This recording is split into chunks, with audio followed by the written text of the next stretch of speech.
En este vídeo vamos a ver la Edad Moderna, que es el primer tema de historia en tercero de la ESO. Como es el primer tema, vamos a empezar haciendo un pequeño repaso a las edades de la historia. Os recuerdo que la prehistoria empieza con la aparición del hombre y termina cuando aparece la escritura. La Edad Antigua, desde que aparece la escritura hasta la caída del Imperio Romano. La Edad Media termina con el descubrimiento de América y ahí sería cuando empieza el tema que vamos a ver ahora, la Edad Moderna. Así que la Edad Moderna empieza con el descubrimiento de América y termina con la Revolución Francesa. Y luego ya en cuarto de eso, el próximo año, veréis la Edad Contemporánea, que es desde la Revolución Francesa hasta la actualidad. También tenéis aquí abajo el índice de lo que vamos a ver en este vídeo, que es la Edad Moderna, los cambios en los siglos XV y XVI, los descubrimientos geográficos, la parte de política, que es la creación del Estado moderno, y los cambios económicos y sociales. Entonces, la Edad Moderna, como ya os he dicho en el esquema anterior, se data en torno a los siglos XVI y XVIII. Lo que vamos a ver en este vídeo y en el próximo es solo el inicio de la Edad Moderna. Así que vamos a hablar solo de los siglos XV y XVI, la primera parte de la Edad Moderna. También hay un hecho que destacar, que es que hay un poco de debate con el inicio de la Edad Moderna. Antes os he dicho que la Edad Moderna empieza con el descubrimiento de América, pero hay otra teoría de historiadores que dice que empieza con la conquista de Constantinopla por el Imperio Turco. Son dos teorías, las dos son correctas, no pasa nada, pero bueno, por ser más sencillo creo para vosotros, podéis quedaros con que se inicia con el descubrimiento de América. Y termina con la Revolución Francesa, en eso no hay debate. Luego se puso también ahí algunas épocas dentro de la Edad Moderna.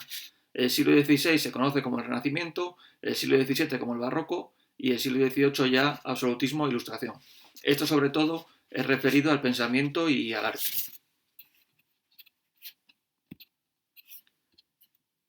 Bien, cambios en los siglos XV y XVI. ¿Por qué empieza la Edad Moderna o qué tiene de especial? Bueno, pues son cuatro pilares o cuatro conceptos fundamentales. Lo primero, hay tres acontecimientos importantes en esta época.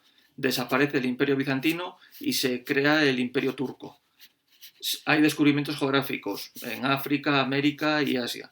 Y se lucha por la hegemonía europea con victoria española.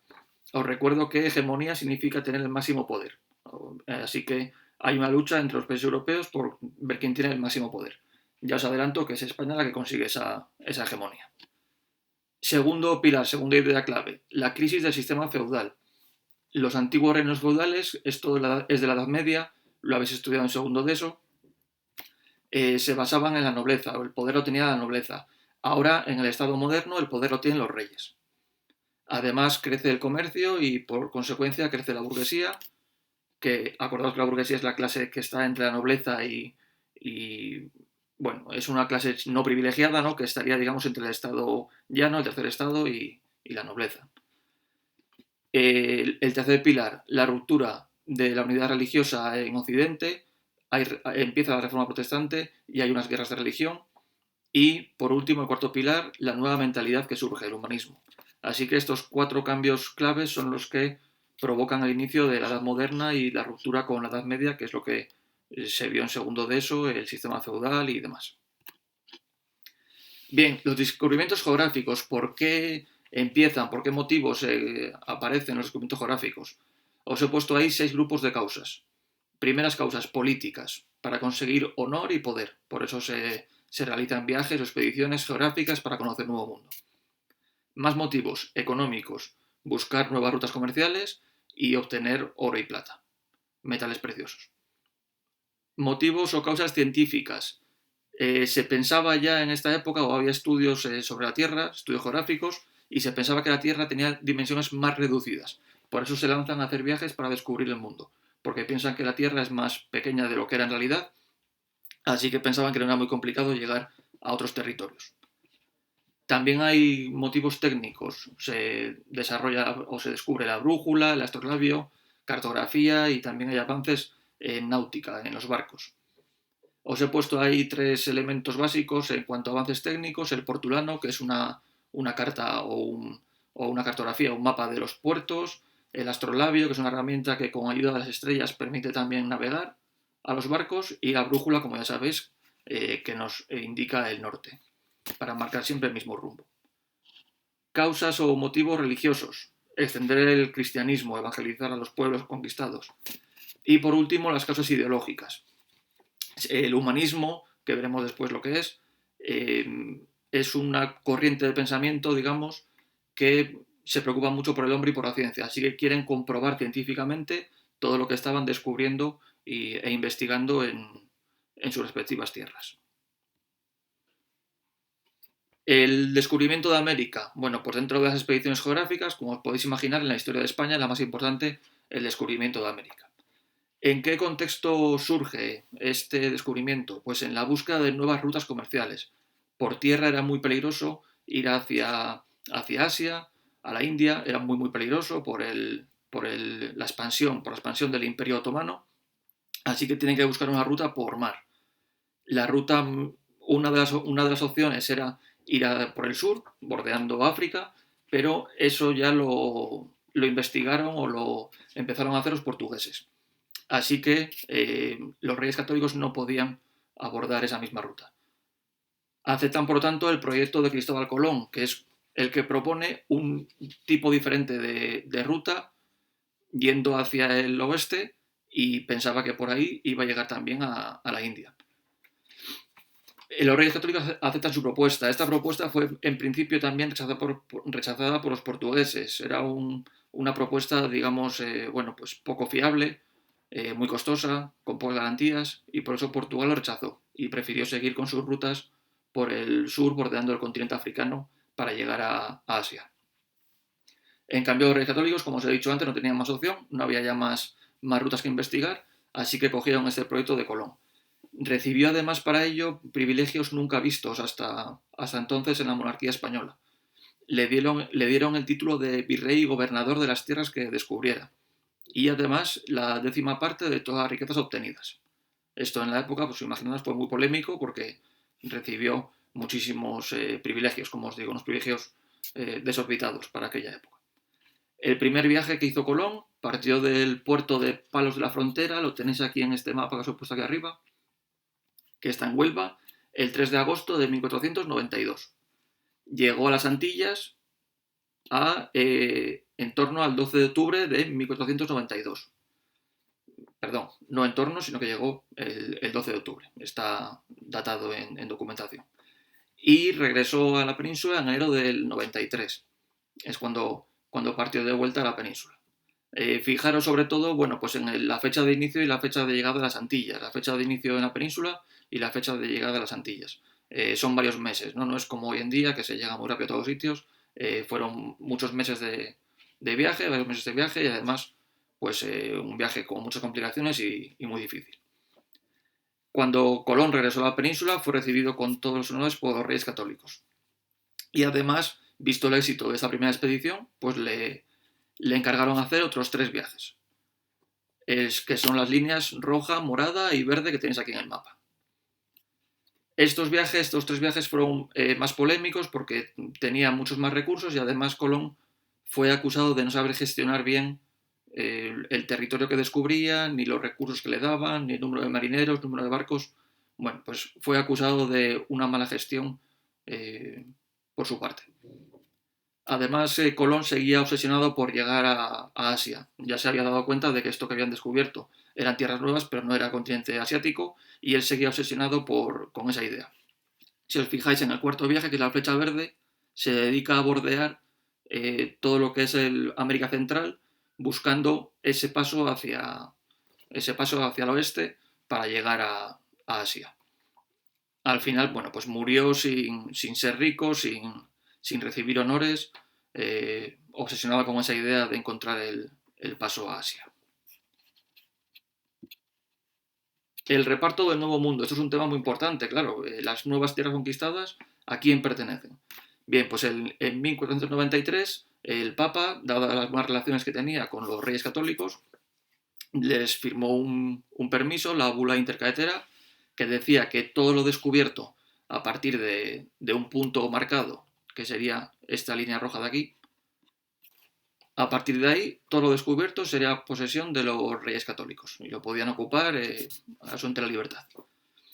Sin embargo, claro, el más perjudicado era Portugal. Portugal, por posición geográfica, pues estaba más cerca, o igual de cerca que la península, ¿no? Prácticamente igual, de aquellas nuevas tierras descubiertas y también quería participar en el reparto. Los reyes católicos mantenían buenas relaciones con Portugal e incluso pues esperaban unirlas algún día bajo alguna unión dinástica, casando a los hijos de los reyes. Así que firmaron el Tratado de Tordesillas. Ese tratado permitió a Portugal ocupar Brasil en torno al año 1500. Esa nueva línea que ceden, digamos, los reyes católicos a Portugal es esta línea verde que está en el mapa. Así que por eso Portugal es ocupado por... Brasil es ocupado por Portugal y no por los reyes católicos. También en expediciones geográficas, en viajes geográficos, es importante la primera vuelta al mundo, iniciada por Magallanes en Portugal y que es realizada o capitaneada por Magallanes siguiendo esta línea roja hasta Filipinas. En Filipinas fallece en combate contra una tribu local y entonces es Elcano, Juan Sebastián Elcano, que es español, el que se encarga de capitanear ese viaje y quien finaliza la primera vuelta al mundo. Esto es un poco polémico si la hicieron los portugueses o si la hicieron los españoles. Bueno, yo creo que simplemente la primera vuelta al mundo pues, podría denominarse como un acontecimiento ibérico, ¿no? De Portugal y España pues, a partes iguales y de prácticamente una cooperación, si lo queréis llamar así. Es un hecho que hicieron ambos países de igual manera y ya está. Así no hay polémica de quién fue. Como curiosidad, Magallanes puso nombre al Océano Pacífico, porque sus aguas eran muy, muy calmadas, ¿no? Por la quietud de sus aguas. Y también, bueno, pues el Estrecho de Magallanes, por donde pasó en su viaje, pues también recibe su nombre, Estrecho de Magallanes. La parte política de este tema, el Estado moderno. Os he puesto aquí un cuadro que comparo las diferencias entre la monarquía feudal y la monarquía autoritaria.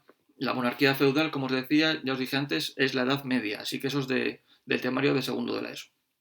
Y la monarquía autoritaria, el Estado moderno, es lo que estamos viendo en este tema. Bien, en la monarquía feudal cada señor reclutaba vasallos para la guerra. En la monarquía autoritaria, en cambio, hay un ejército ya permanente del reino. En la feudal, cada señor, cada noble, gobierna su territorio, independientemente. En la monarquía autoritaria no, es el rey quien gobierna todo el territorio, todo el reino entero. En la monarquía feudal, los nobles tienen mucho poder. En la monarquía autoritaria, la nobleza está sometida al poder real, así que los reyes son los que mandan. En resumen, en la monarquía feudal había pequeños territorios que eran posesión o eran controlados por los nobles. Los nobles eran quien contrataba un pequeño ejército de mercenarios, quien decidía lo que pasaba en su territorio y tenía muchísimo poder. En la monarquía autoritaria, en cambio, todo el poder es del rey. Los nobles mantienen sus privilegios económicos, pero políticamente pierden casi todo el poder. Bien, os he puesto aquí debajo cómo consiguen eso, cómo consiguen hacer el cambio, cómo consiguen los reyes pues fortalecer o reforzar su poder.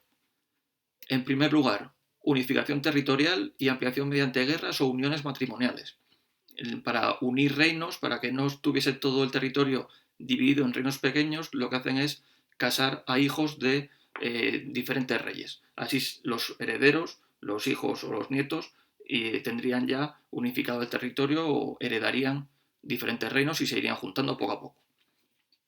Controlan los poderes del Estado, quitan peso a la nobleza y a las cortes. Mejoran la administración, nombran una capital, crean impuestos ordinarios, mejoran la burocracia, en definitiva modernizan, ¿no?, la administración y el Estado. Crean un ejército permanente, ya no tiene cada noble que contratar a mercenarios, sino que hay un ejército permanente para todo el reino, que es el que se envía al extranjero o donde haya una batalla. Y además se organizan relaciones internacionales, se crea la figura del embajador y son enviados a diferentes reinos para mejorar las relaciones internacionales. En el aspecto económico y social, bueno, pues en demografía hay una alta natalidad y una alta mortalidad. Eso significa que el crecimiento natural existe, hay un crecimiento natural, pero es bajo. porque tanto la natalidad como la mortalidad es muy alta. La natalidad aumenta porque desaparece la peste, hay una relativa paz en este periodo y mejoran las cosechas, pero la mortalidad sigue siendo alta por la falta de higiene, otras enfermedades o el escaso desarrollo de la medicina. Así que aumenta la población, pero tampoco demasiado. En economía, la actividad agraria sigue siendo la clave. La artesanía, como novedad, ya no se hace tanto en talleres, sino que se hace más en los domicilios, en las casas. ¿Para qué? Para evitar el control de los gremios. Acordaros que los gremios eran asociaciones de artesanos dedicados a una actividad. Por ejemplo, el gremio de los artesanos del metal. Bien, ese gremio lo que hacía era poner precio al producto, ordenar cómo se tenía que fabricar ese producto, qué instrumentos, qué técnicas utilizar. Así que estaba todo muy controlado. Para evitar ese control de los gremios, los artesanos de la época empiezan a hacer sus productos en casa, en los domicilios. Y el comercio. Lógicamente, al haber nuevos descubrimientos, hay nuevas rutas y ahí se desarrolla más el comercio. En cuanto a la sociedad, nobleza y clero, los estamentos más altos, pierden poder político, pero mantienen su poder económico y los privilegios. Como ya os dije antes, los reyes, su máximo interés ahora es tener el control político, así que a cambio, pues les siguen manteniendo sus privilegios económicos y sociales. La burguesía crece porque con el comercio hay más comerciantes, hay más bancos, hay más actividades relacionadas con el comercio y crece esa clase media sin privilegios, y el campesinado continúa siendo la mayoría y también el más perjudicado. Por último, para la clase bilingüe, os he puesto aquí un pequeño esquema de resumen de esta etapa, bueno, pues con los títulos prácticamente de cada apartado, pero en inglés. Es vocabulario muy fácil, pero así todo hacemos un repaso rápido. Tenemos la Edad Moderna, en la que se producen los descubrimientos geográficos que tuvieron causas políticas, económicas, científicas, técnicas, religiosas e ideológicas. Esto condujo a las exploraciones portuguesas, al descubrimiento de América y al reparto del Nuevo Mundo.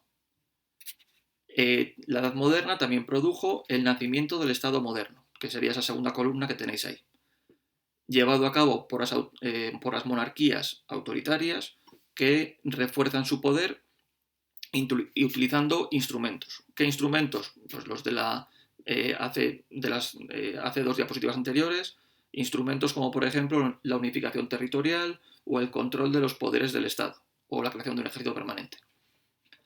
También la Edad Moderna produce un progreso en la economía, que se refleja en las actividades agrarias, la artesanía, el comercio y el capitalismo comercial o el comercio en general.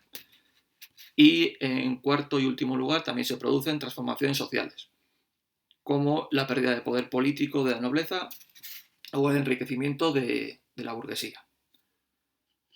Bien, pues con esto terminamos la primera parte de la Edad Moderna. Y como os dije antes al principio del vídeo, en el próximo vídeo, vamos a ver la segunda parte de este inicio de la Edad Moderna, centrado sobre todo en los conflictos de religión, la cultura y el arte.